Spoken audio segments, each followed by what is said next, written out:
பாடி துதித்திடுவேன், நான் ஆடி பாடி துதித்திடுவேன். என்னை தேடி இயேசு வந்தார், எந்தன் வாழ்வை மாற்றிவிட்டார். என்னை தேடி இயேசு வந்தார், எந்தன் வாழ்வை மாற்றிவிட்டார். மகனானே நான் மகனானே, மகனானே நான் மகனானேன். அப்பா பிதாவே என்று அழைக்கும் உரிமையை எனக்கு தந்தார். அப்பா பிதாவே என்று அழைக்கும் உரிமையை எனக்கு தந்தார். என்னை தேடி இயேசு வந்தார், எந்தன் வாழ்வை மாற்றிவிட்டார். என்னை தேடி இயேசு வந்தார், எந்தன் வாழ்வை மாற்றிவிட்டார். அல்லேலூயா நான் பாடுவேன், அல்லேலூயா நான் பாடுவேன். ஆடி பாடி துதித்திடுவேன், நான் ஆடி பாடி துதித்திடுவேன். என்னை தேடி இயேசு வந்தார், எந்தன் வாழ்வை மாற்றிவிட்டார். என்னை தேடி இயேசு வந்தார், எந்தன் வாழ்வை மாற்றிவிட்டார். தெரிந்து கொண்டார், என்னை தெரிந்து கொண்டார், தெரிந்து கொண்டார், என்னை தெரிந்து கொண்டார்.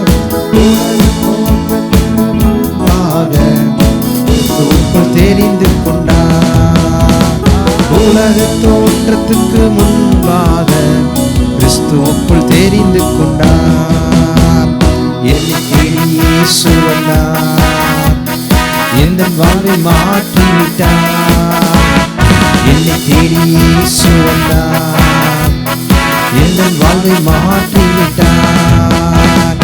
அல்லேலூயா நான் பாடுவேன், அல்லேலூயா நான் பாடுவேன். ஆடி பாடி துதித்திடுவேன், நான் ஆடி பாடி துதித்திடுவேன்.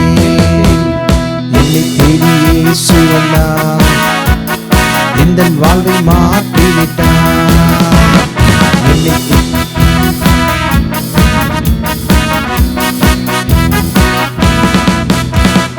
ஆவி தந்தார், தூய ஆவி தந்தார், ஆவி தந்தார், தூய ஆவி தந்தார். வல்லமையும் பலனும் ஞானமும் கொண்ட பரிசுத்த ஆவி தந்தார். வல்லமையும் அன்பும் ஞானமும் கொண்ட பரிசுத்த ஆவி தந்தார். என்னை தேடி இயேசு வந்தார், எந்தன் வாழ்வை மாற்றிவிட்டார். என்னை தேடி இயேசு வந்தார், எந்தன் வாழ்வை மாற்றிவிட்டார். அல்லேலூயா நான் பாடுவேன், அல்லேலூயா நான் பாடுவேன். ஆடி பாடி துதித்திடுவேன், நான் ஆடி பாடி துதித்திடுவேன். என்னை தேடி இயேசு வந்தார், எந்தன் வாழ்வை மாற்றிவிட்டார். என்னை தேடி இயேசு வந்தார், எந்தன் வாழ்வை மாற்றிவிட்டார். குணமானேன் நான் சுகமானேன், சுகமானேன் நான் சுகமானேன். இயேசு கிறிஸ்துவின் காயங்களால் சுகமானேன், சுகமானேன். இயேசு கிறிஸ்துவின் காயங்களால் சுகமானேன், சுகமானேன். என்னை தேடி இயேசு வந்தார், எந்தன் வாழ்வை மாற்றிவிட்டார். என்னை தேடி இயேசு வந்தார், எந்தன் வாழ்வை மாற்றிவிட்டார். அல்லேலூயா நான் பாடுவேன், அல்லேலூயா நான் பாடுவேன். ஆடி பாடி துதித்திடுவேன், நான் ஆடி பாடி துதித்திடுவேன். என்னை தேடி இயேசு வந்தார், எந்தன் வாழ்வை மாற்றிவிட்டார். என்னை தேடி இயேசு வந்தார், எந்தன் வாழ்வை மாற்றிவிட்டார்.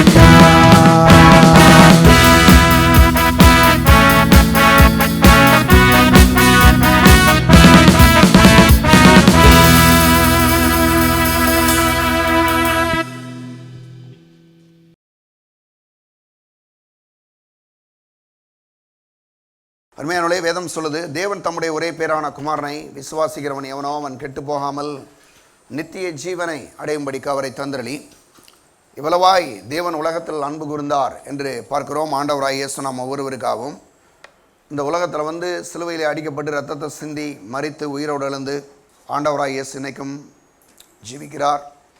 இதுவரைக்கும் யாராவது நீங்கள் ஆண்டவராய் இயேசுவை ஆண்டவராக ஏற்றுக்கொள்ளவில்லை, ஆனால் ஒருவேளை புதிதாக வந்திருப்பீங்கன்னா ஆண்டவராக இயேசுவை உங்களுடைய ஆண்டவராக இரட்சகராக ஏற்றுக்கொள்ளுங்கள். இன்றைக்கி தான் நான் புதுசாக வந்திருக்கேன் அப்படின்னீங்கன்னா உங்களுடைய நல்வாழ்வுக்கென்று அவரை ஆண்டவராக இரட்சகராக ஏற்றுக்கொள்ளுங்கள்.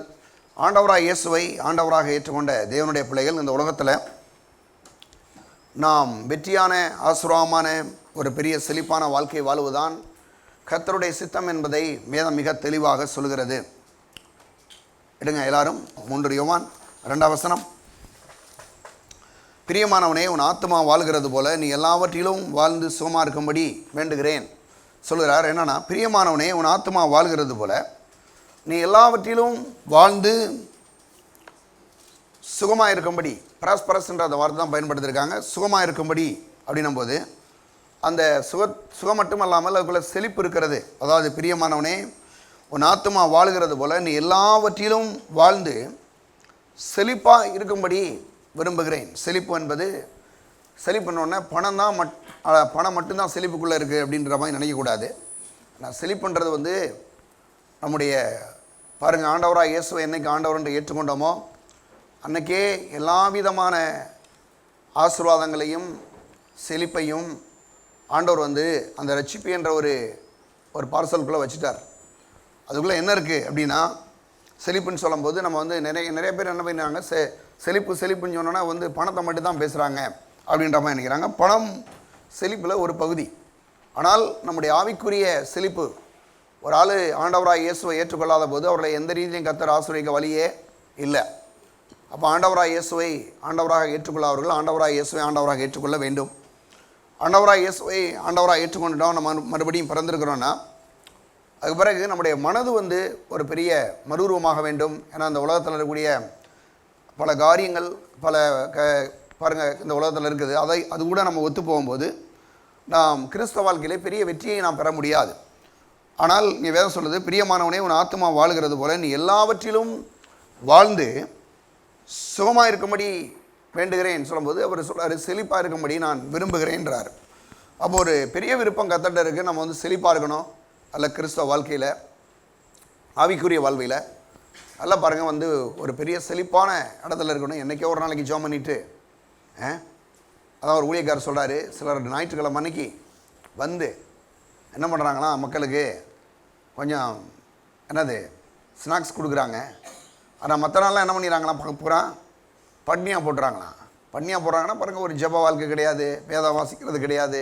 சிலர்லாம் அப்படி இருக்கிறது. ஏன்னா வேலைக்கு போகிற அவசரத்தில் இது அப்படின்ற மாதிரி நினைக்கிறாங்க. ஆனால் நான் சொல்கிறேன், ஏன்னா ஆவிக்குரிய வாழ்க்கையில் நீங்கள் ஆவியில் செழித்தால்தான் உங்களுக்கு மற்ற எல்லா விதமான செழிப்பும் வரும். இல்லைன்னா அது பாருங்கள் பெரிய வெற்றியாக இருக்கிறதுக்கு இல்லை. ஏன்னா ஆண்டவராக இயேசு ஆண்டவராக ஏற்றுக்கிட்டோம். ஒரு நாளைக்கு ஒரு ஜெபம் பண்ணுறது கூட நம்மளால் முடியலன்னு போது அப்புறம் நம்ம எப்படி அடுத்த ஸ்டெப்புக்கு போகிறது இல்லையா? அப்போ நல்ல ஒரு ஜெபிக்கக்கூடிய ஆளாக இருக்கணும். நல்ல வேத வசனத்தை படிக்கணும். ஏன் வேத வசனத்தை படிக்கணும்னு உங்களுக்கு தெரியுமா? அது நிறைய பேருக்கு என்னென்னா, பைபிள் படிக்கிறது கிறிஸ்தவங்களுடைய கடமை போல அப்படின்னு நினைக்கிறாங்க. இல்லை, இது நீங்கள் நினைக்கிற மாதிரி இன்றைக்கி கல்லூரியில் படிக்கும்போது பாருங்கள் என்ன பண்ணுறாங்க, சப்ஜெக்ட் புக் இருக்குன்னா அதை கடமை, வேறு வழி இல்லை, படித்து தான் ஆகணும். பரீட்சையில் கேள்வி கேட்பாங்க, பதில் சொல்லி தான் ஆகணும், வேறு வழி இல்லை. இப்போ நீங்கள் பாருங்கள், 8ஆம் கிளாஸ் படித்தால கொண்டு போய் அவன் 10ஆவதுக்கு போயிட்டான்னா திரும்ப போய் 8ஆம் கிளாஸை படிக்க மாட்டான். அது எனக்கு தேவையானட்டு போயிடுவான். ஆனால் இப்போ அரசாங்கம் பாருங்கள், இந்த என்னது டீச்சர்ஸுகளுக்கெல்லாம் திரும்ப 1ஆம் வகுப்புலேருந்து திரும்ப 12ஆம் வகுப்பு வரைக்கும் படிக்கணுமா, திரும்பியும் படிக்கணுமா. ஏன்னா அவங்க கிளாஸ் எடுக்கணும். என்ன மாதிரி பார்த்துருக்கான் பாருங்கள், அவங்க மைண்டு என்ன மேலே வேலை செய்து பாருங்கள். படித்ததே திரும்ப படிங்க அப்படின்றாங்க. படித்து அவங்க அதில் பாஸ் பண்ணணும். படித்ததே பாஸ் பண்ணால் தான் டீச்சராக முடியும். பெரிய என்ன மாதிரி இதெல்லாம் வருது பாருங்கள் இல்லையா? ஆனால் பாருங்கள், சில ஆட்கள் இப்போ டீச்சர்கள் அப்படி இருக்காங்கன்னா சில ஆட்கள் இருக்கிறாங்க. நீங்கள் டாக்டர் அடிச்சுங்களேன், டாக்டர் எடுத்துட்டிங்கன்னா அவங்க திரும்ப அந்த பாடலாம் படிக்கிறது கிடையாது. அவங்க என்ன பண்ணாங்க, மெடிக்கல் புக்கை போய் படிக்கிறாங்க. நீங்கள் லாயர் எடுத்துட்டிங்கன்னா அவங்க லா புக்கை படிக்கிறாங்க. இப்படி இருக்குது. ஆனால் அவங்கெல்லாம் எதுக்கு படிக்கிறாங்க? ஏதோ ஒரு கடமைக்காக படிக்கிறாங்க, ஏதோ கொஞ்சம் அப்படின்ற மாதிரி. ஆனால் நம்ம எதுக்கு படிக்கிறோம் அப்படின்னா, கடமைக்கு படிக்கலை, நம்ம வாழ்க்கைக்கு படிக்கிறோம். எதுக்கு படிக்கிறாங்க? வாழ்க்கைக்கு படிக்கிறோம். ஏன்னா நம்முடைய வாழ்க்கையும் இந்த வேதமும் ஒரு பெரிய நெறிய சம்பந்தம் இருக்குது.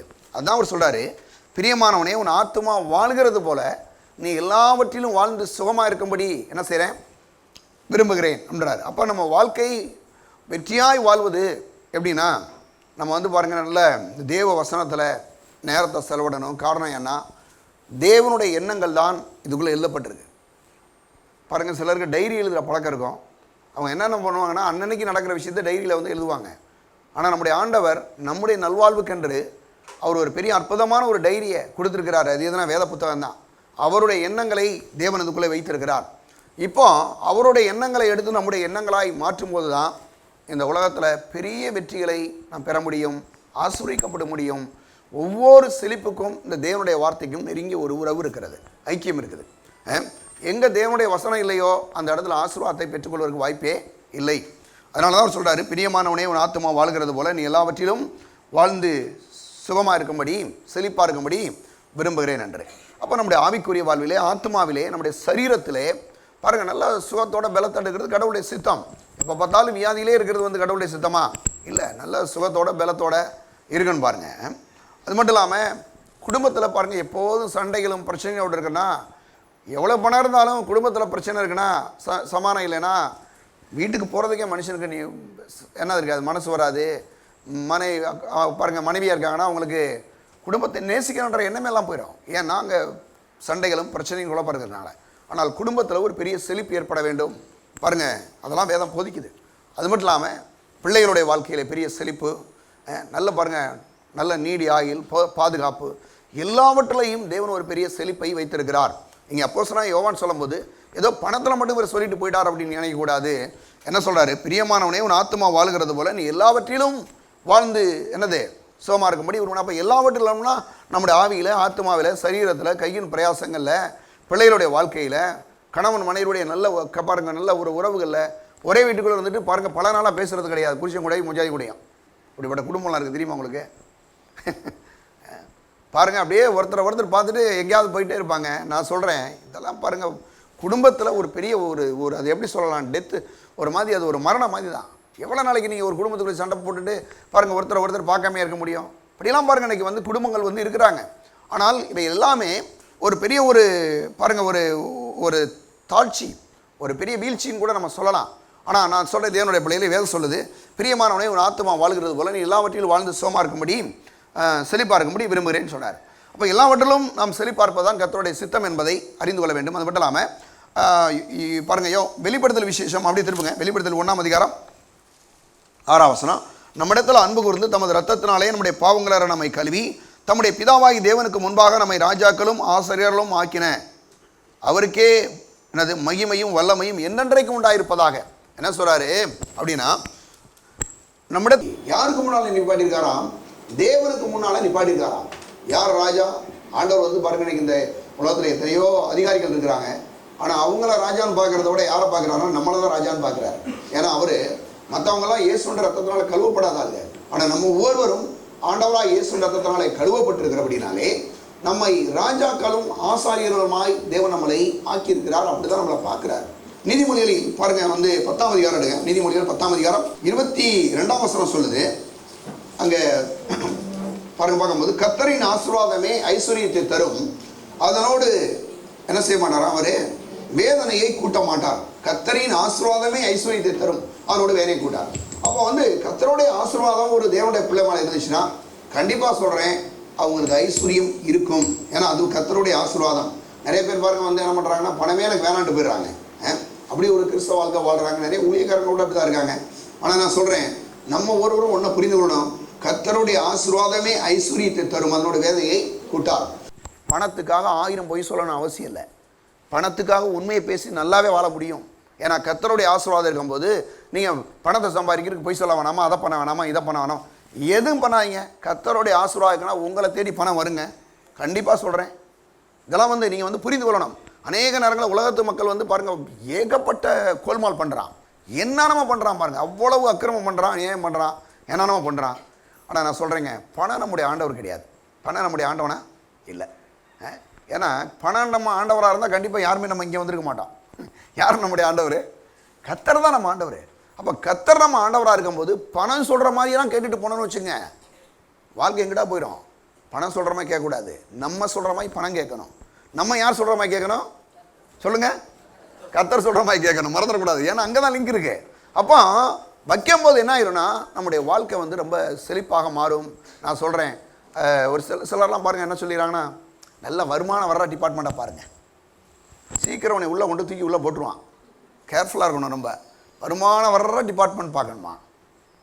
கடவுள் நல்ல கவனமாக இருக்கணும். தேவனுடைய பிள்ளையிலே நான் சொல்கிறேன், எச்சரிக்கையாக இருங்க. ஒரு நாளும் நான் குறிப்பாக நீங்கள் வந்து அரசாங்கத்தெல்லாம் பணிபுரிங்களா, யாருக்கும் பயப்படாங்க, கடவுளுக்கு பயப்படுங்க. கர்த்தர் உங்களை பார்க்குறாரு. 1000 பேர் என்ன சொல்லிட்டு போகிறான், நீங்கள் கடவுளுக்கு உண்மையாக உத்தமாக வேலை செய்யும்போது ஒரு நாளும் உங்களை எந்த பிசாசும் எந்த மனுஷனோட உயர்வு தடை செய்யவே முடியாது. கண்டிப்பாக சொல்கிறேன். 1000 பேர் வரலாம், உங்களுக்கு விரோதமாக செயல்படலாம், பேசலாம், அப்படிலாம் பண்ணலாம். ஆனால் கர்த்தர் உங்களை ஆசுரைக்குன்னு திட்டம் வச்சுருக்காருன்னா ஒரு நாள் அவனால் ஒன்றும் பண்ணவே முடியாதுங்க. எத்தனை பேர் உங்களை கீழே இழுத்து விடலாம், என்னமா பண்ணலாம், முயற்சிக்கலாம்லாம் ஒன்றுமே நடக்காது. ஆனால் நான் சொல்கிறேன், கர்த்தருடைய ஆசீர்வாதம் மட்டும் இருக்குன்னு சொன்னால் அதனால் வரக்கூடிய என்னதுங்க, அந்த பணத்தினால ஒரு நாளும் தீங்கு வரவே வராது. பணத்தை வந்து எதுக்கு கடவுள் கொடுத்துருக்காருன்னா, பணம் நம்மளை ஆட்டி படைக்கிறது கிடையாது. பணம் வந்து நல்ல அந்த உலகத்தில் நம்ம அனுபவிக்கணும், நல்ல ஊழியங்களை செய்யணும், ஆண்டவருடைய நாம மகிமைப்படணும். எதுக்கு பணம் தான், அவ்வளோதான். அப்புறம் எல்லாத்தையும் பாருங்கள், செலவழித்து எல்லாத்தையும் தீர்த்திடக்கூடாதா? நல்ல கவனிங்களேன், கர்த்தருடைய காரியங்களில் உங்கள் மனைவிக்கு நீங்கள் சேலை வாங்கி கொடுத்தீங்கன்னா கூட அது கடவுளுடைய காரியங்களை விதைக்கிறது தான். மறந்துடக்கூடாது தேவனுடைய அப்படி சகோதரர்கள். நல்லா கவனிச்சுட்டீங்களா? உங்கள் மனைவிக்கு நீங்கள் ஒரு சேலை வாங்கி கொடுக்குறீங்களா, அது கூட கர்த்தருடைய ராஜ்யத்தில் விதைக்கிறது தான். உங்களை நம்பி கடவுள் ஒரு பொண்ணை கொடுத்துருக்காரு, ஒரு மனைவியை கொடுத்துருக்காரு. அந்த அடிப்படையில் நீங்கள் பாருங்கள், கர்த்தரின் ஆசீர்வாதமே ஐஸ்வர்யத்தை தரும், அதனோட வேலையை கூட்டார். சரி, அப்போ அந்த கர்த்தர் கொடுக்கக்கூடிய ஆசீர்வாதத்தினால வரக்கூடிய பணம் ஒரு நாள் நமக்கு எந்த ஒரு வேதனையும் கொடுக்காது என்பதை அறிந்து கொள்ளுங்கள். அடுத்து எடுங்க. அப்போ ஏன் வந்து இன்னைக்கு அநேக மக்கள் இந்த பணம் வந்ததுனால இப்படி ஆயிடுவோம் அப்படி ஆயிடுவோம் ஏன் சொல்கிறாங்கன்னா, இந்த உலகத்து மக்களுடைய நிலைமை என்னென்னா, பணம் வந்தால் நம்ம ஆண்டவர்கிட்ட போக மாட்டோம், பணம் வந்தால் நமக்கு பெருமை வந்துடும், பணம் வந்தால் நமக்கு வந்து ஒரு மாதிரி என்னது ஜெபம் பண்ண முடியாது, பைபிள்லாம் படிக்க முடியாது, அப்படி இப்படின்னு ஒரு மாதிரி குழப்பிடுறாங்க. குறிப்பாக அவங்க சொல்கிற பணம் வந்தால் பெருமை வந்துடும், இல்லைன்னா ஆண்டவரோட பின்னால் ஓடிடும் அப்படின்லாம் பேசிக்கிறாங்க. இல்லவே இல்லை. பணம் வந்து பாருங்கள், எவ்வளோ வந்தாலும் இன்னும் கடவுள் மேலே நமக்கு அன்பு வருமே தவிர ஒரு நாளும் பெருமை வருவதற்கு வாய்ப்பே இல்லை. நிச்சயமாக இல்லைங்க, கண்டிப்பாக கிடையாது. ஏன்னா ஒவ்வொரு ஆசீர்வாதமும் கர்த்தர் கொடுக்கறது தான். அப்போ மகிமையும் கனமும் யாருக்கு போகும்? கர்த்தருக்கு போகும். ஒரு நாள் நம்ம வந்து அதை எடுத்துக்கிறது இல்லவே இல்லை. ஏன்னா அது ஒவ்வொரு ரூபாயும் ஒவ்வொரு பைசாவும் கொடுக்குற கர்த்தருடைய ஆசீர்வாதம் தான். அவர் கொடுக்குற ஆசீர்வாதத்தினால தான் இன்றைக்கி எல்லா விதமான நன்மைகளும் நமக்கு நடக்குது. அதனால தான் நான் சொல்கிறேன், தேவனுடைய பிள்ளையிலே அதில் பெருமைப்படுவதற்கு எந்த காரியமும் இல்லை. ஏன்னா கர்த்தருடைய ஆசீர்வாதமே ஐஸ்வர்யத்தை கொடுக்கிறது. அதனால் இந்த உலகத்து மக்கள் மாதிரி நம்ம பேச கற்றுக்கிற வேண்டாம். அந்த மாதிரி சிலரெல்லாம் பேசுவாங்க. எடுங்க, ரோமர்கள் 12ஆம் அதிகாரம் எடுங்க, சீக்கிரம் போவோம். 2ஆம் வசனம் வாசிக்கிறேன். நீங்கள் இப்பிரபஞ்சத்திற்கு ஒத்த வேஷம் தெரியாமல் தேவனுடைய நன்மையும் பிரியமும் பரிபூரணமான சித்தம் என்னதென்று பகுத்தறியத்தக்கதாக உங்கள் மனம் புதிதாகிறதுனாலே மறுரூபமாகுங்கள். என்ன சொல்கிறாரு? நீங்கள் இப்பிரபஞ்சத்திற்கு ஒத்த வேஷம் தெரியாமல், இந்த உலகத்தில் இருக்கக்கூடிய காரியங்களுக்கு நீங்கள் ஒத்து போக வேண்டாம். ஒத்த வேஷம் தெரியாதுன்னா, இது நம்ம ஏதோ சிலர்லாம் பாருங்கள் வெள்ளை கலர் ட்ரெஸ் போட்டுக்குவாங்க, சகோதரிகளாக இருந்தால் பாருங்கள் முடியை கொண்டா போட்டுக்கணும், ஒரு மாதிரி மீசை எடுத்துடணும், இப்படிலாம் சில ரூல்ஸ் வச்சுருக்காங்க பெந்தகோஸ்தே சபைகளில். உங்களுக்கு தெரியும், நம்ம சபையும் பெந்தகோஸ்தே சபை தான், மறந்துட வேண்டாம். ஆனாலும் அவங்க பண்ணுற ஒரு தப்பு என்னென்னா, சரீர பிரகாரமாக எல்லாத்தையும் மாற்றுவாங்க, எல்லாத்தையும் மாற்றிக்குவாங்க. ஆனால் வாழ்க்கையில் எந்த மாற்றமே இருக்காது. என்னங்க காரணம் அப்படின்னா, இங்கே சொல்கிறாரு,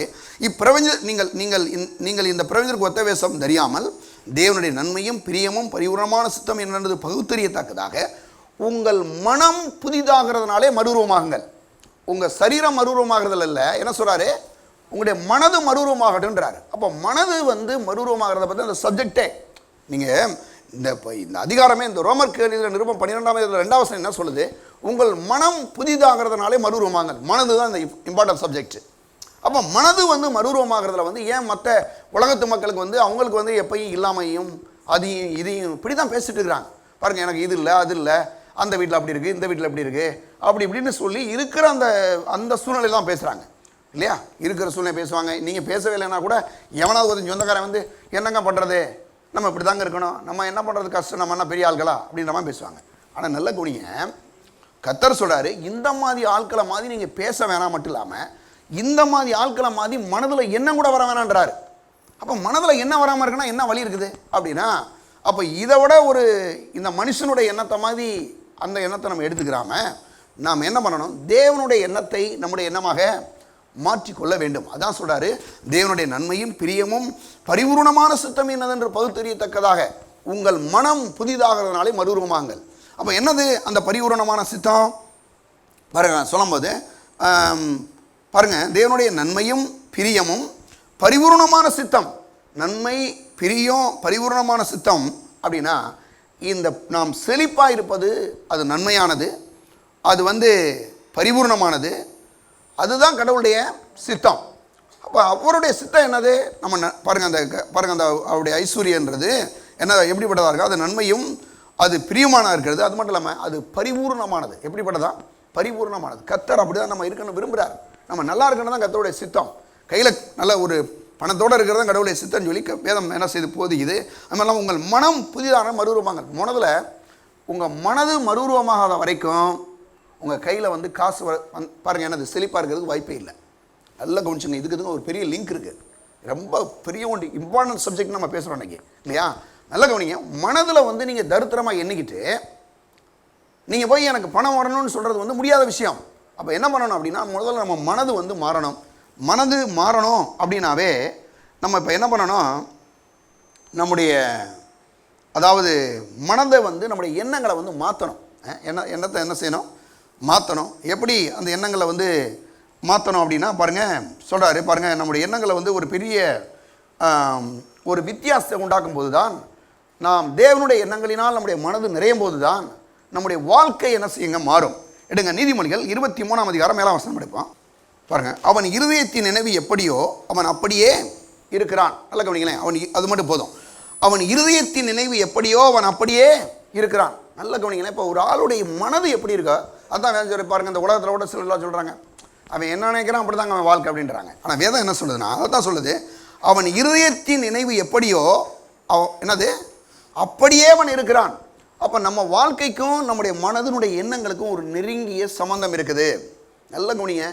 அப்போது நம்ம என்ன பண்ணணும், நம்முடைய மனதில் செழிப்பான எண்ணங்களை நம்முடைய மனதில் வைக்க வேண்டும். அந்த செழிப்பான எண்ணம் அந்த உலகத்தில் எந்த மனுஷனையும் கிடையாது. இன்றைக்கி எத்தனையோ புத்தகங்களை எழுதியிருக்கிறாங்க, புத்தக கண்காட்சி அது இதெல்லாம் வைக்கிறாங்க. ஆனால் நான் உண்மை ஒரு விஷயத்தை நான் கவனிச்சுட்டேன் பாருங்கள். என்னென்னா, வேதத்தை மாதிரி ஒரு அற்புதமான நம்முடைய மனதினுடைய எண்ணங்களை மாற்றுவதற்கு எதுவுமே கிடையாது. ஏன்னா அவ்வளவு அற்புதமான ஒரு காரியம். இப்போ தேவனுடைய அந்த வார்த்தையை எடுத்துக்கிட்டு, ஏன்னா தேவனுடைய வார்த்தையும் அவருடைய எண்ணமும் ஒன்று. மறந்துறாங்க, திரும்ப நான் சொல்கிறேன் பாருங்கள், தேவனுடைய வார்த்தையும் அவருடைய எண்ணமும் ஒன்று. இப்போ நீங்கள் அவர் என்ன பேசுகிறாரோ அதுதான் அவருடைய எண்ணங்கள். அப்போ அவருடைய எண்ணம் என்ன சொல்லுது, அவருடைய வசனம் சொல்லுது என்னென்னா, நம்ம எப்படி இருக்குது, நம்ம நன்மையானதா பரிபூர்ணமாக நல்ல பிரியமான ஒரு காரியமாக இருக்கிறது எதுனா பாருங்கள், எது அப்படின்னா செழிப்புன்றது அவருக்கு நன்மையானது, அது பிரியமானது, அது பரிபூர்ணம். அவருக்கு மட்டும் இல்லாமல் அவர் நம் ஒவ்வொருவருக்கும் அதைத்தான் செய்திருக்கிறார், வைத்திருக்கிறார் என்பதை அறிந்து கொள்ள வேண்டும். அப்போ நம்முடைய மனதின் எண்ணத்தை இப்போ என்ன பண்ணணும், மாற்ற கற்றுக்கணும். எப்படி மாற்ற போகிறோம்? எடுங்க ஒரு பகுதி போகலாம். பாருங்கள், ஒரு வேதனையற்ற ஒரு ஐஸ்வர்யத்தை பாருங்கள். அந்த ஐஸ்வர்யனா அது எப்படிப்பட்டதாக இருக்குதா? நன்மையாக இருக்குது, பிரியமாக இருக்குது, அது பரிபூர்ணமாக இருக்குன்றத நம்ம இப்போ பார்த்தோம். அது மட்டும் இல்லாமல் இதை பற்றி நீதிமொழிகள் 10:22 நம்ம ஏற்கனவே வாசித்தோம். கர்த்தருடைய ஆசீர்வாதமே ஐஸ்வர்யத்தை தரும், அதனோடு வேதனையை கூட்டார். நல்ல கவனிங்களேன். பணம் வரும்போது இது கர்த்தர் தான் எனக்கு கொடுக்குறாருன்னு விசுவாசிக்கணும். நல்ல கவனிங்க. பணம் வரும்போது, கையில் வரும்போது யார் கொடுக்குறது? கர்த்தர் தான் கொடுக்குறாரு. ஏன் கர்த்தர் தான் கொடுக்குறாருன்றது வேதம் என்ன சொல்லுதுன்னு எடுப்போம். பாருங்கள், கர்த்தருடைய ஆசீர்வாதமே ஐஸ்வர்யத்தை தரும், அதனோடு வேதனையை கூட்டார். எடுங்க உபாகமம் 8ஆம் அதிகாரத்துக்கு எடுங்க. உபாகமம் 8ஆம் அதிகாரம் 17ஆம் வசனம் எடுங்க. 17, 18 2 வசனங்களுக்கு போகலாம் நம்ம. அந்த சொல்கிறாரு, என் சாமர்த்தியமும் என் கை பலனும் இந்த ஐஸ்வர்யத்தை எனக்கு சம்பாதித்தது என்று நீ உன் இதயத்தில் சொல்லிக் கொள்ளாமல் எச்சரிக்கையாய் இருந்து. இப்படி தான் இன்றைக்கி உலகத்து மனுஷன் பேசுகிறான். நல்ல குணிங்க. 17ஆம் வசனம் என்ன சொல்லுன்றதை நான் உங்களுக்கு கரெக்டாக சொல்கிறேன். ஏன்னா 17ஆம் வசனத்தில் என் சாமர்த்தியமும் என் கை பலனும் இந்த ஐஸ்வர்யத்தை எனக்கு சம்பாதித்தது என்று நீ உன் இதயத்தில் சொல்லிக் கொள்ளாமல் எச்சரிக்கையாக இருந்து அப்படின்றார்.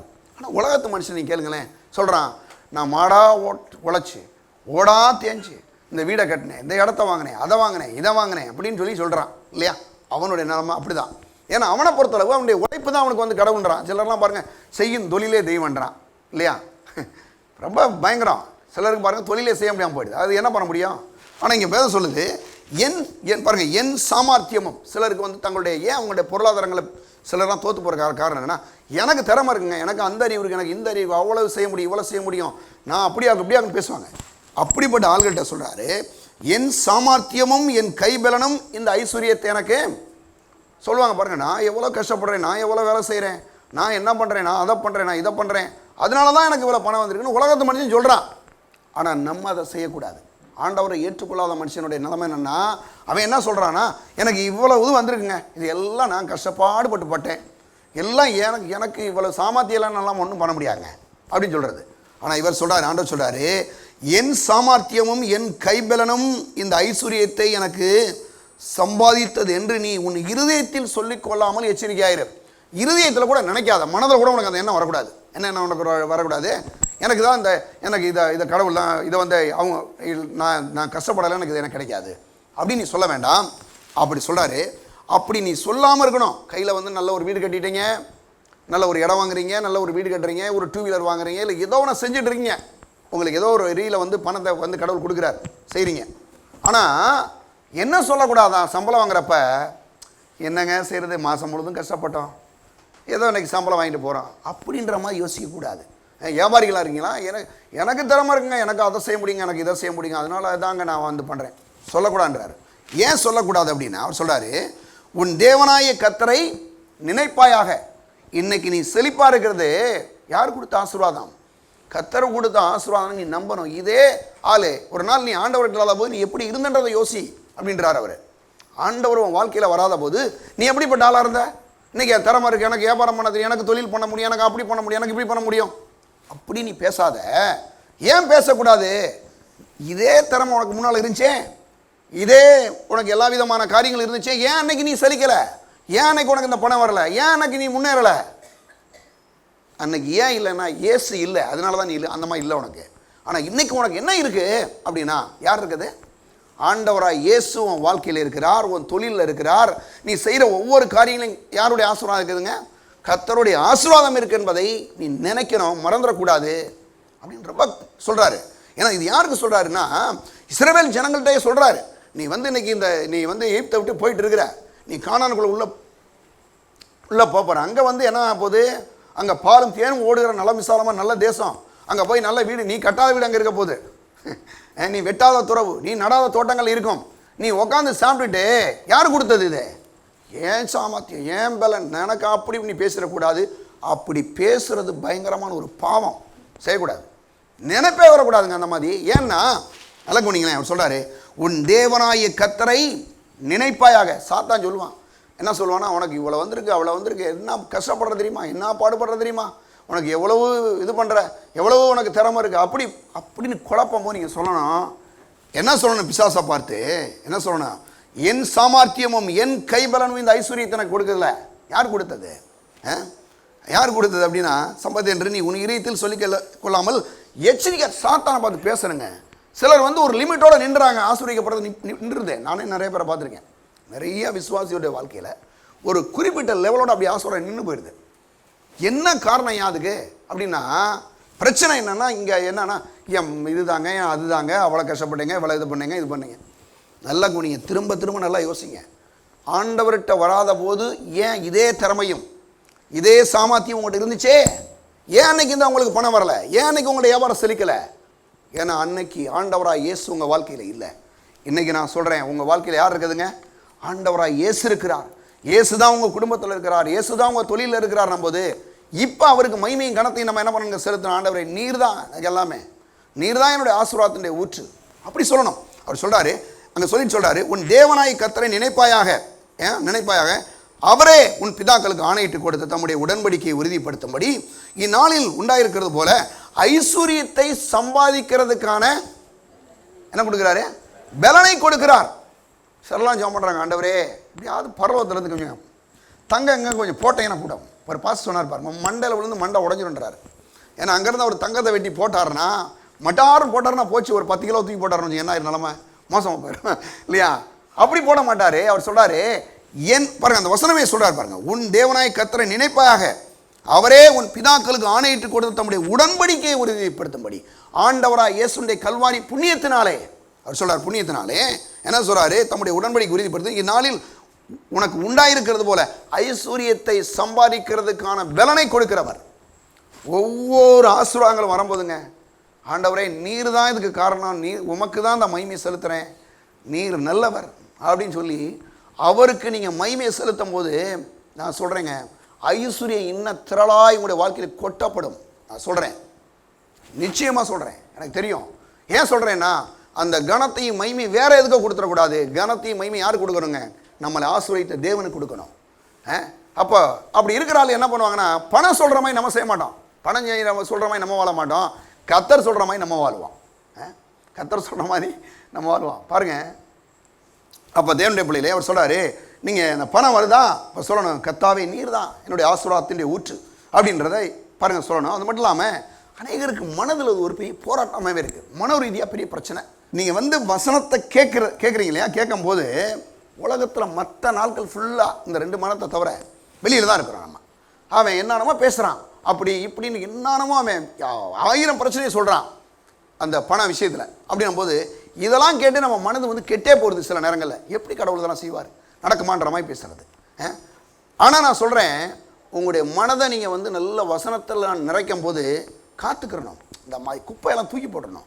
அந்த மாதிரி ஆண்கள் சொல்கிறது, எப்படி நீ முன்னேறி பார்த்துருவான், உன்னால் முடியுமா, உங்கள் புருஷன் என்ன பெரிய சம்பாதிக்கிறார், ஏன்னா உங்களால் முன்னேற முடியும் அப்படின்னு சில சொந்தக்காரன் கூட பேசுவான். கண்டிப்பாக பேசுவான். பேசுவானா பேச மாட்டானா? எல்லோரும் ஒன்றும் தெரியாமல் உட்காந்துருக்கீங்க. பேசியிருப்பான், எனக்கே தெரியும், பேசியிருப்பான். ஆசீர்வதிக்க கற்றுக்கணுங்க. இந்த ஊரை ஆசீர்வதிங்க, உங்கள் தெருவை ஆசீர்வதிங்க, நீங்கள் வேலை செய்கிற வேலையை ஆசீர்வதிங்க, உங்கள் கணவனை ஆசீர்வதிங்க, உங்கள் மனைவியை ஆசீர்வதிங்க, உங்கள் பிள்ளைகளை ஆசீர்வதிங்க.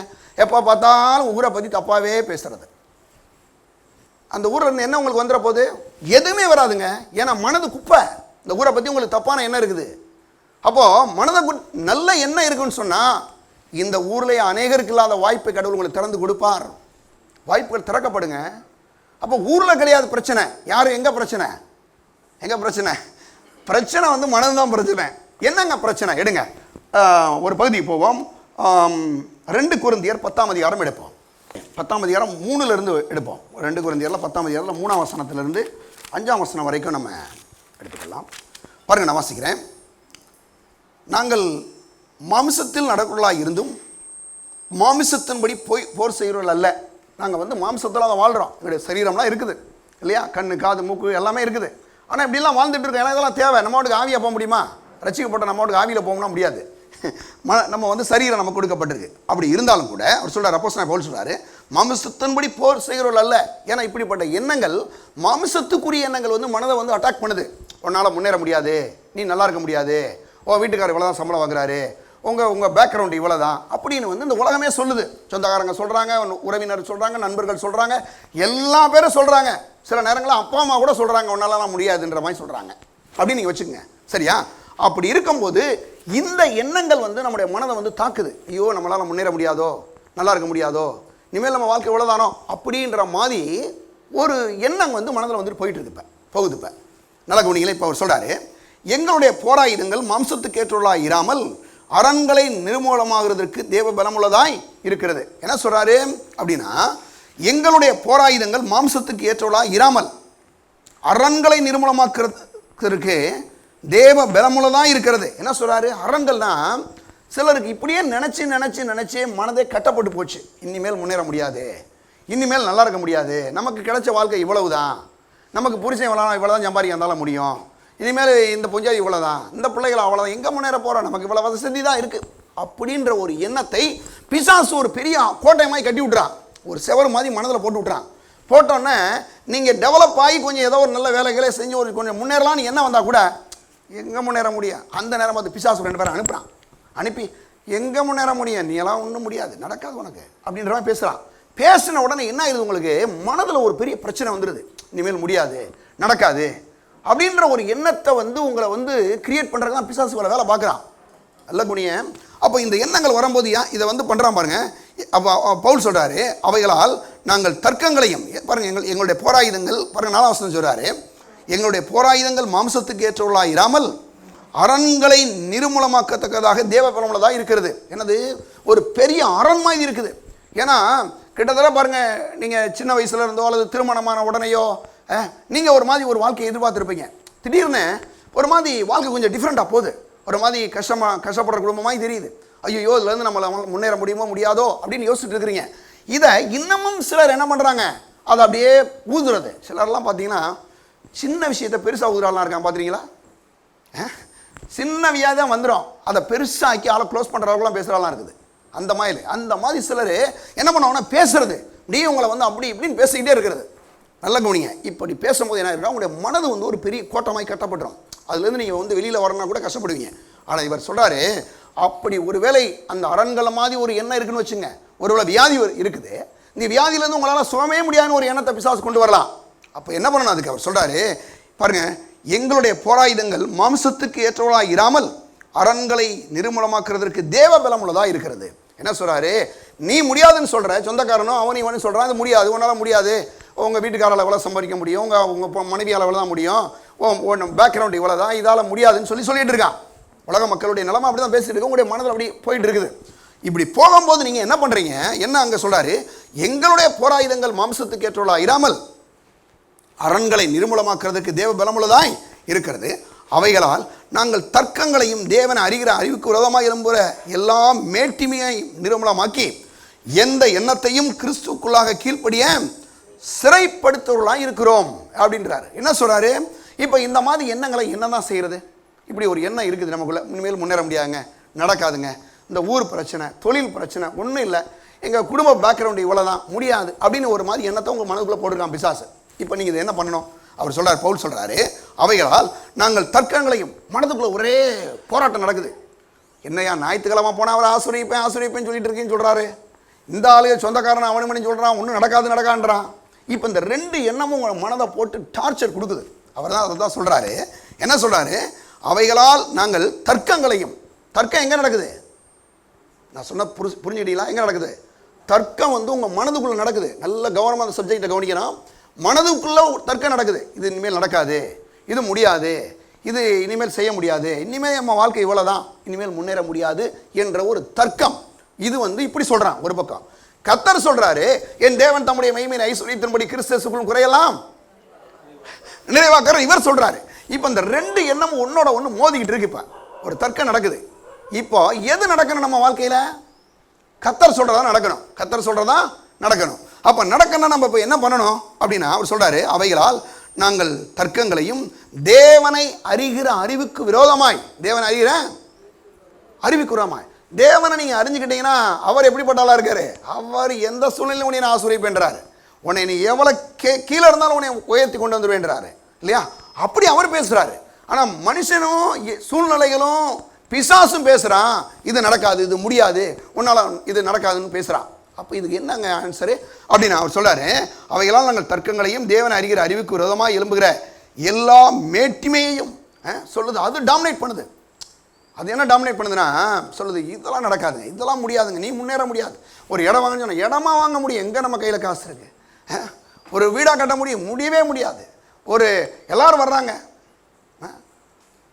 அவங்க நல்லா இருக்காங்க, இவங்க நல்லா இருக்காங்க, அவங்களுக்கெல்லாம் அவ்வளோ வசதி இருக்குது, நமக்கு என்ன வசதி இருக்குது? இப்படி பிசாசு பேசுகிறான். இப்படி பேசிட்டு இருக்கும்போது இப்போ நீங்கள் என்ன பண்ணணும், எல்லாம் மேட்டிமையை நிர்மூலமாக்கி அவைகள் என்ன பண்ணிடலாமா, ஒன்றுலாமாக்கிடலாம் அந்த எண்ணத்தைன்றாரு. அந்த எண்ணத்தை நிர்மூலமாக்கி எந்த எண்ணத்தையும் என்னது கிறிஸ்துவுக்குள்ளாக கீழ்ப்படி சிறைப்படுத்துகிறோம். இன்றைக்கி நிறைய கைதியெல்லாம் நீங்கள் பார்த்துருப்பீங்க. கைது பண்ணுறாங்களா இல்லையா? கொலை குற்றவாளிகளை கைது பண்ணுறாங்க இல்லையா? பலவிதமான தவறுகள் செய்கிறவங்கள கைது பண்ணுறாங்க. ஆனால் என்னைக்காவது எண்ணத்தை கைது பண்ணவனே எவனா பார்த்துறீங்களா? சார் இவங்க எண்ணத்தை வைத்தான் கைது பண்ணிட்டாருங்க, இவர் நினைக்கிறதெல்லாம் வந்து டக்கு கேஸ் பண்ணிடுறாருங்க, அரெஸ்ட் பண்ணிடுறாங்க அப்படின்னு யாராவது பார்த்துறீங்களா? ஒரு வயலால் முடியாது. ஆனால் இவர் சொல்கிறாரு, ஆண்டவருடைய பிள்ளைகளுக்கு ஒரு பெரிய அற்புதமான வாய்ப்புங்க. என்ன தெரியுமா? அந்த உலகத்தில் மற்றவனுக்கெல்லாம் ஒரு பெரிய வாய்ப்பு என்ன தெரியுமா?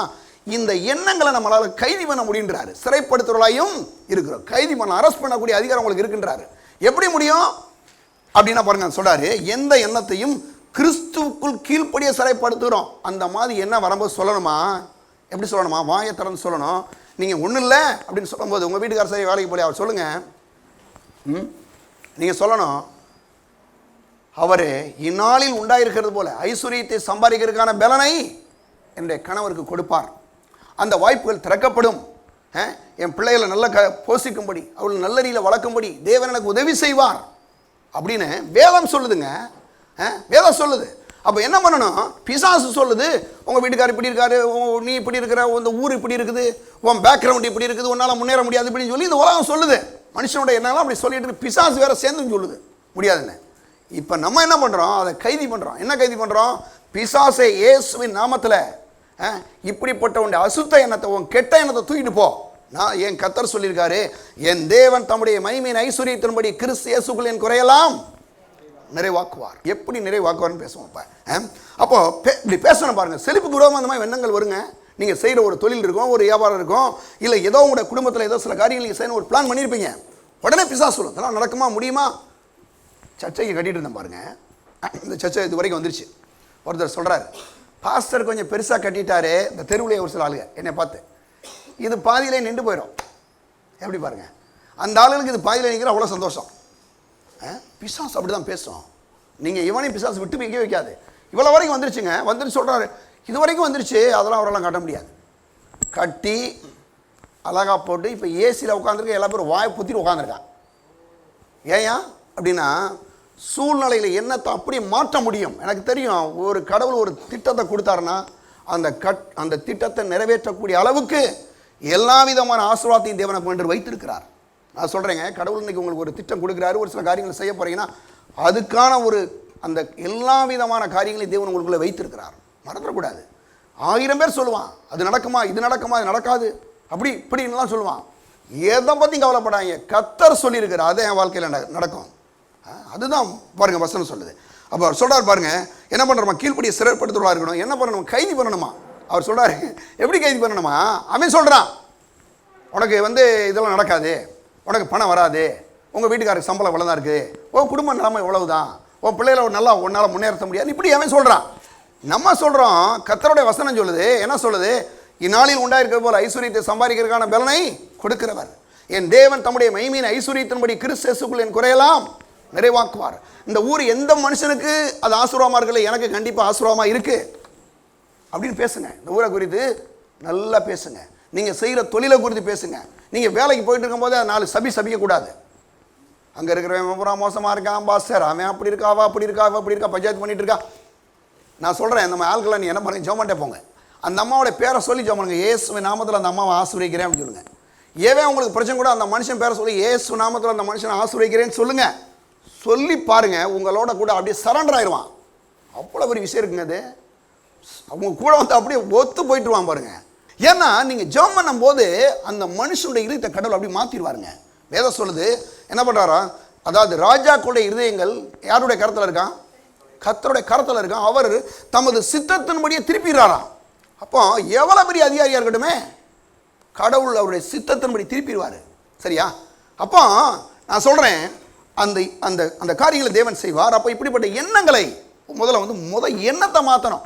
முதல்ல எண்ணத்தை மாற்றிட்டு இப்போ என்ன பண்ணுவோம், அந்த தர்க்கங்கள்லாம் தூக்கி போட்டுட்டு எப்படி பண்ணணும்? பிசாசு சொல்கிற மாதிரி பேசக்கூடாது, அந்த எண்ணங்களை அனுமதிக்கக்கூடாது. இயேசு நாமத்தில் பிசாசே அந்த எண்ணங்களை எடுத்துகிட்டு ஓடிப்போ இயேசு நாமத்தில் சொல்லணும். சொல்லிவிட்டு நீங்கள் என்ன பண்ணணும்? இயேசுவே உடைய நாமம் மகிமைக்கென்று, என்னது இந்த நாளை என்னை ஐஸ்வர்யம் மாற்றினபடியால், உடைய நாமம் மகிமைக்கென்று இந்த நாளில் இதெல்லாம் கொடுத்தபடியால் நமக்கு ஸ்தோத்திரம்னு சொல்லிவிட்டு ஒவ்வொரு ஆசீர்வாதங்களை பெற்றுக்கொள்வதற்கான தேவனுடைய வார்த்தையை நீங்கள் என்ன பண்ணுங்க, எடுத்துக்கொள்ளுங்கள். சரியா? அப்படி எடுத்துக்கொள்ளும் போது வெற்றியை ஈஸியாக பெற்றுக்கொள்ள முடியும். கடைசியாக ஒன்று பார்த்து முடிச்சிடும். எடுங்க சீக்கிரமாக. இப்போ அப்படி இருக்கும்போது எடுங்க, ஒரே ஒரு சம்பவம் இருக்குது. எபேசியர் 6ஆம் அதிகாரத்தில் என்ன பண்ணணுமா? இப்போ 14ஆம் வசனம் வாசிக்கிறேன். 6:14. சத்தியம் என்னும் கச்சை உங்கள் அறையிலே கட்டினுள்ளாயும் நீதி என்னும் மார்க்கவசத்தை தரித்துள்ளாயும் இல்லைங்க. சர்வாயுத வர்க்கத்தை சொல்கிறார். சர்வாயுத வர்க்கத்தை பாருங்கள் சொல்கிறாரு. ஏனென்றால் பாருங்க 12ஆம் வசனத்தில், ஏனெனில் மாம்சத்தோடும் இரத்தத்தோடும் துரைத்தனங்களோடும் அதிகாரங்களோடும் இப்பிரபஞ்சத்தின் அந்தார லோதங்களோடும் வானமனில் பொல்லாத ஆவிலின் சேனைகளோடு நமக்கு போராட்டம் உண்டு. எண்ணத்தெல்லாம் உள்ளே போடுறான், விதவிதமாக போடுறான், போராட்டத்தை கொண்டு வர்றான். ஆகையால் தீங்கு நாளில் அவைகளை என்னது நீங்கள் எதிர்க்கவும் சகலத்தையும் செய்து முடித்துள்ளால் நிற்கவும் திறனுள்ளாகும்படிக்கு தேவனுடைய சர்வாயுத வர்க்கத்தை என்ன பண்ணுங்க, எடுத்துக்கொள்ளுங்கள். சத்தியம் என்னும் கச்சையை அப்படின்றார். சத்தியம் என்னும் கச்சைனா உடைய வசனமே சத்தியம், உடைய வசனமே சத்தியம், உடைய வசனத்தை கொண்டு என்ன செய்யும், உடைய பரிசுத்தமாக்கும், உடைய சத்தியத்தை கொண்டு என்ன பரிசுத்தமாக்கும். அப்போ என்ன பண்ணுறாரு, இந்த வசனத்தை நீங்கள் எடுக்கணும். என்ன வசனத்தை எடுக்கணும்? பிற்போக்கான வசனம் கிடையாது. நீங்கள் முன்னேறுவதற்கு, நீங்கள் ஆசீர்வதிக்கப்பட்டிருக்கு, நீங்கள் வாழ்வுடையதற்கு தேவையான வசனங்களை வேதத்திலிருந்து எடுத்து அதை என்ன பண்ணுமா, இந்த மாதிரி பிசாசு கொண்டு வர நெகட்டிவான என்ன இருக்கே அதை உள்ளே வரவிடாதபடி ஒரு பெல்ட் மாதிரி கட்டிக்கணுமா மனதில். பெல்ட் கட்டினா பாருங்கள், கட்டிக்கிற இடுப்பில் கட்டுறோம். அதே மாதிரி மனதில் சத்தியமே நம்ம கச்சையை நீங்கள் என்ன பண்ணுங்க, கட்டுங்க என்றாரு. சத்தியமே நம்ம பெல்ட், ட்ரூத் பெல்ட்னு சொல்கிறாரு. அப்போ சத்தியமே நம்ம கச்சையை கூட மனதில் நீங்கள் என்ன பண்ணணும், கட்டிக்கொள்ளுங்கள் அப்படின்றாரு. பாருங்க, இப்போ சூழ்நிலை வேற மாதிரி இருக்குது. ஒரு மாதிரி பஞ்சம் மாதிரி தெரியுது, ஒரு முன்னேற்றத்துக்கான வழி தெரியல, முன்னேற முடியாது, பணம் வர்றதுக்கு வழி இல்லை அப்படின்ற ஒரு சூழ்நிலை ஏற்படுதுன்னு வச்சுங்க. இப்போ என்ன பண்ண போகிறோம் அப்படின்னா, நாம் முழுவதுமாக தேவனுடைய வார்த்தையை சார்ந்து கொள்வோம். எடுங்க, ஒரே ஒரு சம்பவத்தை சீக்கிரமாக முடிக்க போகிறோம். அதை பார்த்து முடிச்சுட்டு, அது ஏன்னா அதை முடிச்சா தான் உங்களுக்கு நல்லாயிருக்கும். சரியா? எடுங்க, 1 ராஜாக்கள் 17ஆம் அதிகாரம் எடுங்க, சீக்கிரம் எடுங்க. அங்கே பாருங்கள், வந்து ஒரு பெரிய பயங்கரமான பஞ்சம். எப்படி வந்து ஒரு பொருளாதாரத்தை மீன்மனம் எப்படி ஜெயிக்கலாம், பொருளாதார நெருக்கடி வருதுங்க. அங்கே பாருங்கள், உடனே 17ஆம் அதிகாரத்தில் 8ஆம் வசனத்திலேருந்து நான் வாசிக்கிறேன் இப்போ. சரியா? அப்பொழுது கர்த்தருடைய வார்த்தை அவனுக்கு உண்டாயிற்று, நீ எழுந்து சீதோனுக்கு அடுத்த சாரிபாத்துக்கு போய் அங்கே தங்கியிரு, உன்னை பராமரிக்கும்படி அங்கே இருக்கிற ஒரு விதவைக்கு கட்டளையிட்டேன். பாருங்கள், பயங்கரமான ஒரு பஞ்சம், நாடே பயங்கரமான பஞ்சம். 3.5 வருஷம் மழை கிடையாது இல்லையா? எவ்வளவுதான் கிணறு நோண்டினாலும் மழை வரலைன்னா எந்த நீரூற்றுகளும் சப்போர்ட் பண்ணாது. அப்போ உடனே அவர் என்ன சொல்கிறாரு, 3.5 வருஷம் பஞ்சத்தில் வந்து கொஞ்ச நாள் வரைக்கும் இவர் அந்த அதிகாரத்தில் நீங்கள் பார்த்தீங்கன்னா 1லேருந்து ஒரு 7 வருஷங்கள் வரைக்கும் இவர் கேரி தின்ற ஒரு ஆற்றங்கரைக்கு போகிறாரு. அங்கே காக்கா வந்து சாப்பாடெல்லாம் கொடுக்குது. இவர் நல்லா சாப்பிட்டு முடிச்சிட்டார். திடீரென்று தண்ணி வற்றி போச்சு. தண்ணி இப்போ குடிக்க தண்ணி இல்லை. கர்த்தர் உடனே சொல்கிறாரு, நீ போ, எங்கே போகிறேன்னா சாரிபாத்துன்ற ஊருக்கு போ. அங்கே போனேன்னா பாருங்கள், அப்பொழுது என்ன உண்டாச்சான், 8ஆம் வசனம் பாருங்கள். அப்பொழுது கர்த்தருடைய வார்த்தை உண்டாகி, மனுஷனுடைய வார்த்தை சொல்லுது, 3.5 வருஷம் மழை இல்லை, தண்ணி இல்லை, பூரா பஞ்சம் என்று மனுஷனுடைய வார்த்தை சொல்லுது. இயற்கை சொல்லுது, மனுஷன் சொல்கிறான், ஒரு மாதிரி பிசாசு சொல்லுது, எல்லாம் சொல்கிறான். ஆனால் இங்கே கர்த்தர் சொல்கிறாரு, என்ன சொல்கிறார், அப்பொழுது கர்த்தருடைய வார்த்தை அவனுக்கு உண்டாயிற்று, நீ எழுந்து சாரிபாத்துக்கு அடுத்த என்னது நீ சீதோனுக்கு அடுத்த சாரிபாத்துக்கு ஊருக்கு போய் அங்கே தங்கியிரு, உன்னை பராமரிக்கும்படி அங்கே இருக்கிற ஒரு விதவைக்கு கட்டளையிட்டேன். என்ன மாதிரி பாருங்கள், எங்கள் விதவை வந்து அந்த அம்மாவுக்கு வீட்டுக்காரே இல்லை, பாவம், ரொம்ப கஷ்டம். வீட்டுக்காரு சம்பாரித்து கொடுக்குறதுலையே சிலருக்கு வந்து சரியாக மெயின்டைன் பண்ண முடியல. இந்த சாரிபாத் அம்மா போதே அந்த வீட்டுக்கு போயிட்டார். இந்த சப்ஜெக்டை பார்த்து முடிச்சுக்குவான். அங்கே சொல்கிறாரு, அப்படி அவர் எழுந்து பாருங்கள், 10ஆம் வசனத்துக்கு வாங்க. இப்போ அப்படியே அவன் எழுந்து சாரிபாத்துக்கு போனான். அந்த பட்டணத்தின் ஒளிமுக வாசலுக்கு அவன் வந்தபோது அங்கே ஒரு விதவை விறகு பொறுக்கி கொண்டிருந்தாள். அவன் அவளை பார்த்து கூப்பிட்டு, நான் குடிக்கிறது கொஞ்சம் தண்ணீர் ஒரு பாத்திரத்தை எனக்கு கொண்டு வா என்றான். எப்படி பாருங்கள், இவன் போனேன்னா இந்த அம்மா வந்து விறகு பொறுக்கிட்டு இருக்கிறாங்க. அந்த ஊருடைய ஒளிமுக வாசல் அந்த ஊருக்குள்ளே தான் என்ட்ரா போகிறான். உள்ளே போகிறார். உள்ளே போகும்போது இந்த அம்மா 2 விறகு பொறுக்குது. பொறுக்கி சொல்லி பாருங்கள், பொறுக்கணும்னா இந்த அம்மா பார்த்து பாருங்கள், இங்கே போனீங்கன்னா அங்கே பாருங்கள். அப்படியே அவன் எழுந்து சாரிபாத்துக்கு போனோன்னே முதல்ல அந்த அம்மாவுடைய கண்ணுக்கு பட்டது யார், அவருடைய கண்ணுக்கு பட்டது யார், அந்த ஏற விதவை தான். ஆண்டவரே காமிச்சிங்க, ஒரு கோடீஸ்வரனா காமிக்க கூடாதா? உள்ளே போகிறான், சாரிபாத்துக்குள்ளே உள்ளே போயாச்சு. அவன் வந்தபோது அங்கே ஒரு விதவை விறகு பொறுக்கி கொண்டிருந்தால் அவன் அவளை பார்த்து கூப்பிட்டு, நான் குடிக்கிறது கொஞ்சம் தண்ணீர் ஒரு பாத்திரத்தில் எனக்கு கொண்டு வா என்றான். சரி, நம்ம தண்ணியே இல்லாத நேரத்தில் இருந்தால் தண்ணி வேற கேட்குறாரு, ரொம்ப கஷ்டம். கொண்டு வர அவள் போகிற போது அவன் அவளை நோக்கி கூப்பிட்டு, கொஞ்சம் அப்பமும் உன் கையிலே கொண்டு வா. முன்ன பொண்ணு தெரியாதாலும் இந்த எலியா இவர் என்ன கேட்குறாரு, அம்மா நீங்கள் இப்போ நான் ரோட்டில் ஒரு ஆள் வராரு திடீர்னு உங்கள் வீட்டுக்கு, அம்மா கொஞ்சம் தண்ணி கொடுக்குமானோன்னா இங்கே போய் வச்சுங்கய்யா குடிங்க அப்படின்னு. ஏம்மா வந்தது வேண்டாமா, கொஞ்சம் சோறு கொஞ்சம் போடுமா. எத்தனை பேர் உடனே போட ரெடியாக இருப்போம், கொஞ்சம் கஷ்டம்தான் இல்லையா? ஆனால் இந்த அம்மா என்ன பண்ணுறாங்க, இவர் போய்கிட்டு இருக்கும் போதே இந்த அம்மாட்ட சொல்கிறாரு, என்ன பண்ணுறாங்க, கொண்டு வருகிற போது கொஞ்சம் அப்பமும் இவன் கையில் எனக்கு கொண்டு வா என்றான். அதற்கு அவள், பானையிலே ஒரு பிடி மாவும் கலசத்தில் கொஞ்சம் எண்ணெயும் அல்லாமல் என்னிடத்தில் ஒரு அடையும் இல்லை என்று உம்முடைய தேவனாய கர்த்தருடைய ஜீவனை கொண்டு சொல்கிறேன், இதோ நானும் என் குமாரனும் சாப்பிட்டு செத்து போகாதை எனக்கும் அவனுக்கும் ஆயத்தப்படுத்துறதுக்கு 2 விறகு பொறுக்கிறேன். பார்த்தீங்களா, நான் விறகு இருக்கிறத பார்க்க நீங்கள் பார்த்தீங்களா இல்லையா? 2 தான் பண்ணியிருக்கிறேன். 2 விறகு தான் கையில் வச்சு. எதுக்கு தெரியுமா? ஒரே ஒரு என்னது அப்பா சொல்கிறதுக்கு தான். அங்கே என்ன இருக்குது, மாவு இருக்குது, கொஞ்சம் மாவு இருக்குது, என்னது கொஞ்சம் மாவு இருக்குது, கொஞ்சம் கலசத்தில் என்ன இருக்குது, அவ்வளோதான் இருக்குது. ஆனால் இதை நாங்கள் எதுக்கு செய்ய போகிறோம் தெரியுமா? கடைசியாக சாப்பிட்டு செத்து போகலான்னு சொல்லி நினைக்கிறோம். எப்படி ஆளை கடவுள் பிடிக்கிறார் பாருங்க. வாழ்க்கையில் இனிமேல் வாழ்வதற்கே வழியே கிடையாது, செத்து போலான்ற ஒரு ஆளை கடவுள் பிடிக்கிறார் பாருங்க. ஏங்க அந்த ஊரில் சாரிபாத்தில் பணக்கம் ஒருத்தையும் கூட இல்லையா சோறு போடுற அளவுக்கு. ஆனால் கர்த்தர் பாருங்க, ஒன்று இல்லாத மக்களை கொண்டு வந்து ஆசீர்வதிக்கல. கர்த்தருக்கு ஒரு தனி இன்ட்ரெஸ்ட்டுங்க. நான் அப்படிதான் நினைக்கிறேன். உங்களுக்கு திறமையே இல்லை, உங்களால் இனிமேல் முன்னேறவே முடியாது, அப்படிப்பட்ட ஆள்களை கொண்டு வந்து ஆசீர்வதிப்பதான் கர்த்தர் கைதேர்ந்தவர். அவர் பாருங்க, அவர் சொல்றாரு. உடனே பாருங்க அந்த அந்த அம்மா வந்து சொல்றாங்க பாருங்க, போகும்போது அதற்கு அவள் பானையிலே ஒரு பிடி பாருங்க சொல்லியாச்சு.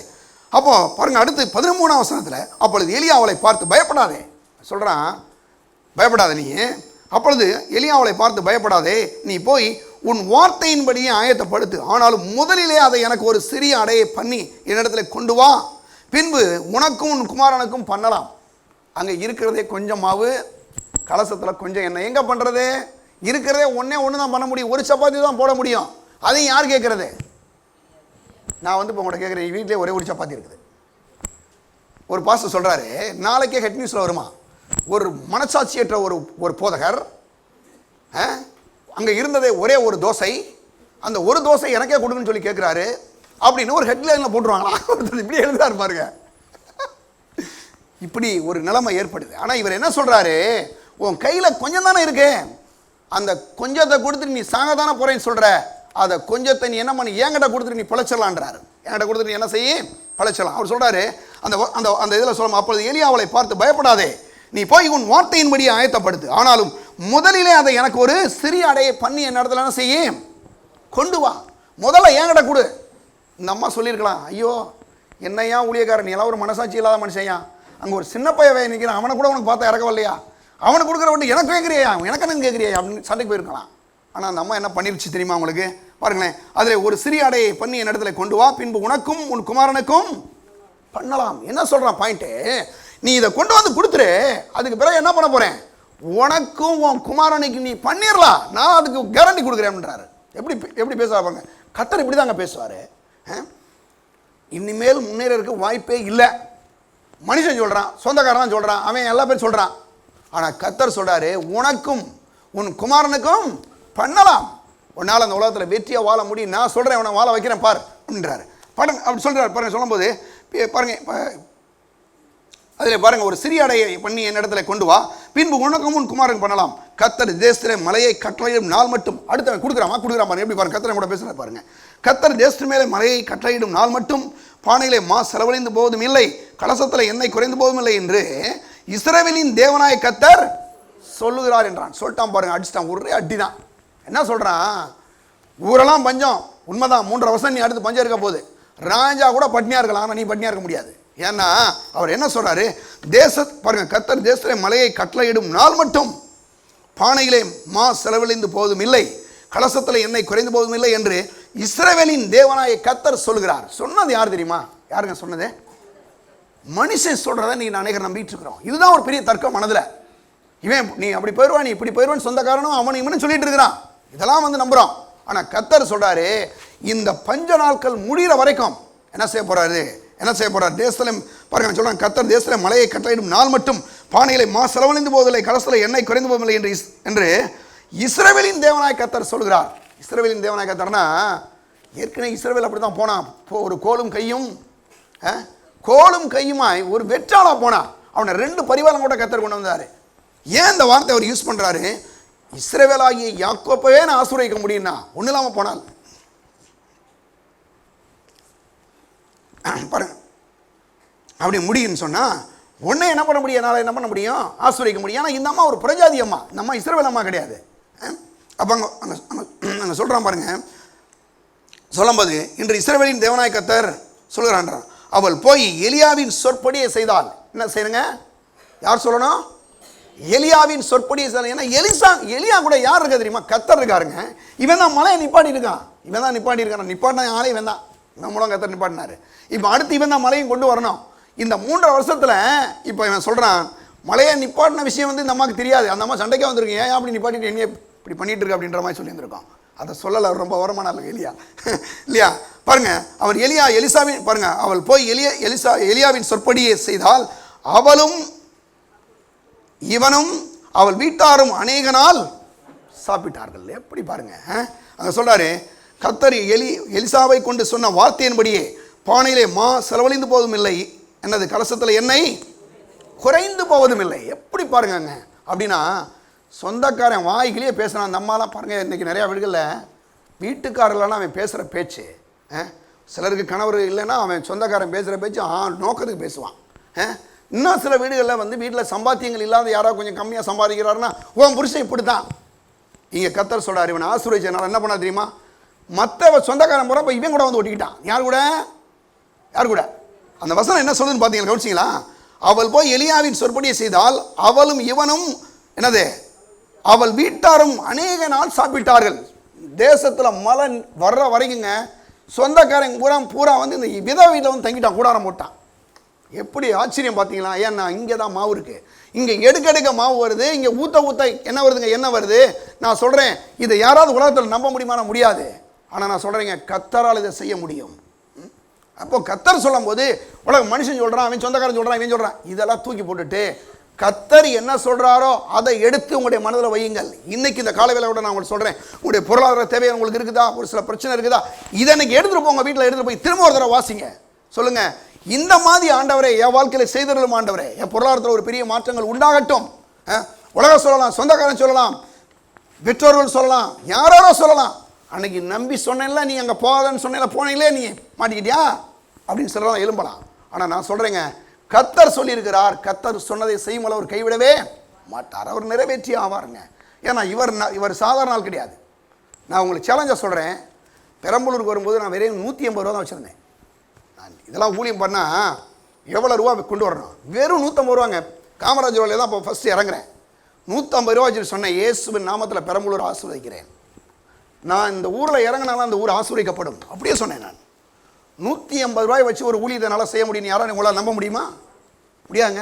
ஆனால் நான் சொல்கிறேன், இன்றைக்கி பல லட்சங்களை கத்திரிக்கண்டு செலவிடுறோம், லட்சக்கணக்காக செலவு பண்ணுறோம். எது தெரியுமா? 150 ரூபா நம்பி நான் வரல, யாரை நம்பி வந்தேன் தெரியுமா? கர்த்தரை நம்பி வந்திருக்கிறேன். அவர் எந்த வாய்ப்புகளையும் எப்படி வேணாலும் கொண்டு வந்து கொடுத்துருவார்.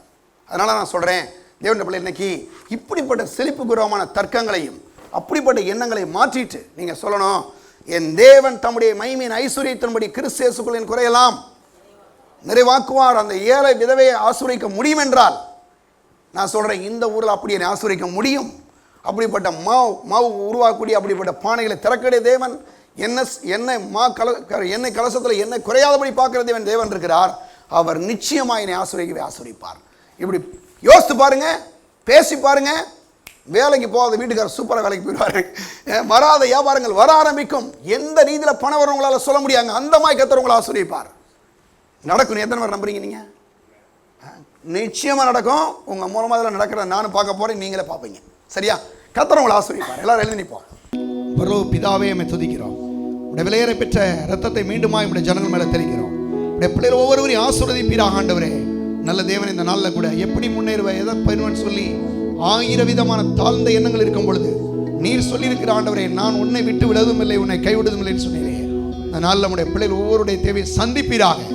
இது நடக்காது என்று மனுஷெல்லாம் சொல்லும் போது ஆண்டவரே, ஒவ்வொரு காரியங்களையும் நடத்தி முடிக்கிற தேவனாக இருக்கிறீர்.